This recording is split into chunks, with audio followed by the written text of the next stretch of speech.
Alright y'all, welcome back to the channel and to some more buckshot testing, and today we've got another very interesting combo that we haven't tested yet, and it's one that is probably right on the fence. On one side, I've got some okay hopes that it might perform well, but on the other side, I know how this particular type of shell has tended to perform, and it hasn't given us anything over the top impressive. So who knows, maybe today's combo might be what we're looking for, but it also wouldn't surprise me if it was kind of mediocre at the same time. So I guess we'll just have to see what happens. But as for the shells we're running today, I brought out some more of the Federal copper plated buckshot loads, but these ones are a 20 gauge version. They are a 2 3/4 inch 20 pellet load of 3 buck, moving about 1175 feet per second. When it comes to 20 gauge buckshot, it's been rather tricky to get anything halfway decent out of it. We've tried more open chokes, we've tried tighter chokes, and pretty much everything in between. Usually the tighter the choke, even down into the turkey choke range, is usually better from what we found with 20 gauge. Typically, the Federal copper plated loads, at least in 12 gauge, are some of the best just all-around performers. In 20 gauge, they've still kind of had the same mediocre results. Maybe today's choke might help fix that a little bit, but it's not anything over the top tight for constriction either, so I don't have the highest expectations for it either. As for the setup we're running, I brought out my Stevens 301 20 gauge. That does currently have a scope on top since we've been testing slugs through it, but that will still be fine for today's test as well. It's got a 26-inch barrel on it, and for the choke, we've got a Kicks buck kicker full in here. My particular choke measures a 604 constriction. These are probably supposed to be 600 or 605, I would imagine. But even then, 604 is kind of more like a modified choke. I think my flush modified for this gun is 602 or something like that. Usually full chokes are 590 to 595 range. So it's not anything overly tight, but constriction isn't the end all be all. If this choke can actually control the entire shot column, I guess we'll see what happens, especially since those are only a plated and buffered load and do not have a wad. We've got a little bit of potential maybe, but I think the biggest responsibility is going to come down to what the buckshot loads themselves can do. But for today's test, we're running it the same as usual. We've got a big sheet of paper at 40 yards, the chronograph, and the templates that we can lay up over our target when we go check that out. So let's get you guys a view of that target. We'll take our shot, and I guess we'll see what happens here. I hope it does well, but I wouldn't be surprised if it's pretty mediocre as well. So let's take our shot and see what happens.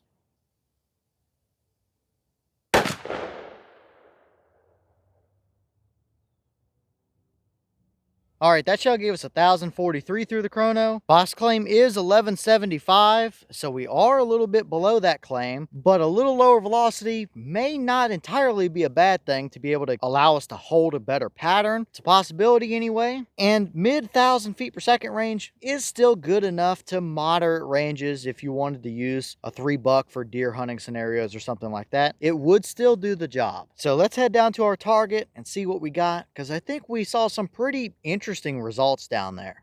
All right, so now we're down here at our 40-yard paper, and I am really surprised, to be honest with you. This is a way better pattern than what we've ever gotten from a 20-gauge buckshot load across the board. So this combo might actually be that magical combo that just works for one reason or another. I definitely did not expect this, that's for sure. We have all 20 pellets right there on the paper. We were nice and dead center. It's a nice even spread of pellets as well. You might have a little bit of a void right above the white dot and right below it as well, but those are not even the size of your handprint. Everything is nice and even. You don't have any kind of major flyers or anything to deal with at all. So that is a very nice pattern, especially for 20 gauge. I did measure the farthest 2 points across are pretty much straight up and down top to bottom, and that's 20.5 inches. Usually, I like to see 20 inches or better for a buckshot pattern at 40 yards, and we're right there at it. So I'm really liking that combo right there. I did not expect that. I am thoroughly surprised and pretty impressed. That just goes to show that a lot of times Kicks chokes are some really nice performers, and I'm not sponsored by them, I'm not endorsed by them, and I paid full price out of my own pocket for that choke. But it seems like if you want to run 20 gauge buckshot, this might be the combo you're looking at. If we can get this performance, which is leagues better than anything we've seen from 20 gauge buck, this is where you want to be at. So for the blank sheet of paper, already looking very nice, but let's throw some templates up and get a little better reference point.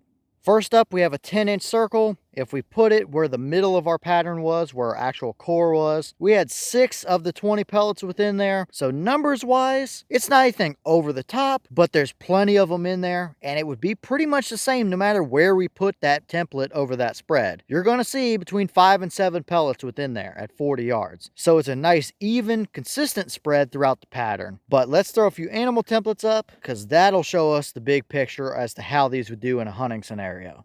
So next up, we have our deer template. If we line it up with our point of aim, you would have absolutely covered that deer's vitals and pellets, that's for sure. And I really like that. It might not be as tight as some of the buckshot patterns we've gotten from 12 gauge loads, but you've got a nice, even spread of pellets right through the vital area. You're not slinging flyers way far back or way far forward. It gives you a little bit of breathing room to work with if the deer is moving and you have to take a moving shot, but you're not completely ruining every cut of meat on the deer either. So that right there might be about the perfect spread for what a lot of people that hunt with buckshot are looking for. That's going to cover a wide range of scenarios all day long. It's going to be tighter in at closer ranges, but to mid-range, it's going to give you a little more leeway on a moving target, but you could still stationary hunt from a tree stand or something and wait for one to walk by you at 30 yards and have everything right through your vital area as well. So looking very nice there, that's for sure.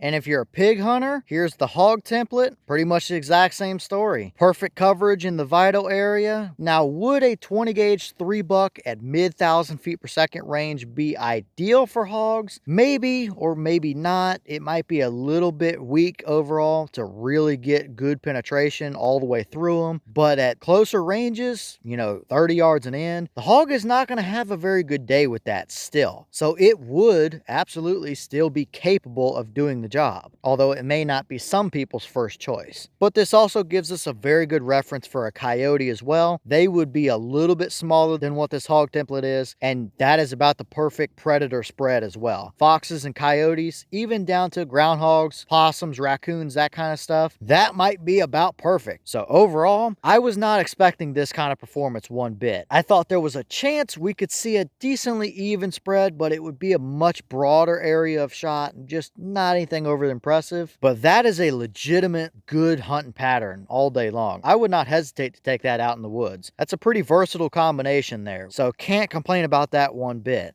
Alright y'all, well, what did you think about that performance right there? I'm definitely pretty surprised and pretty impressed overall. I definitely did not expect that from a 20 gauge buckshot load, but I guess if everything works correctly the way it's intended and designed to, and works well together, the right shell, the right choke combo can absolutely give you those kind of results. We've struggled and struggled and struggled with 20 gauge buckshot, and it is definitely nowhere near as good across the board as 12 gauge is. Even this pattern wouldn't hold a candle to some of the 12 gauge buckshot patterns we've gotten previously, without a doubt. We've gotten sub 10 inches from those kind of combos at 40 yards. So still, this might not be the tightest spread of buckshot we've ever gotten in all of our testing, but when it comes to 20 gauge, that is the clear and obvious winner, hands down, no doubt about it. It's rare to say, but that would legitimately be a combo that I would confidently take out in the woods after a deer or something of that nature. And I don't say that very often about 20 gauge buck, that's for sure. But leave all your thoughts down below. Is that about what you expected to see? Were you a little surprised as well? Have you tested any of these 20 gauge copper plated shells or a Kicks choke? And if so, what kind of results have you seen? Is this a combo or a pattern that you would actually hunt with? Or are you still just a 12 gauge guy, or would prefer to see a little tighter pattern, a little more velocity, or anything like that? And maybe what other load or choke combos do you want to see when it comes to 20 gauge buckshot with these federal shells or that Kicks choke? Let me know all that down below. But with that being said, I've got some more testing to get done for you guys, so I'm going to get back to it. As always, we have the channel Instagram as well as the mailbox where you can send stuff if you'd like. All that information will be in the description if you're interested in it, but I'm going to get back to it, so I'll see y'all in the next one.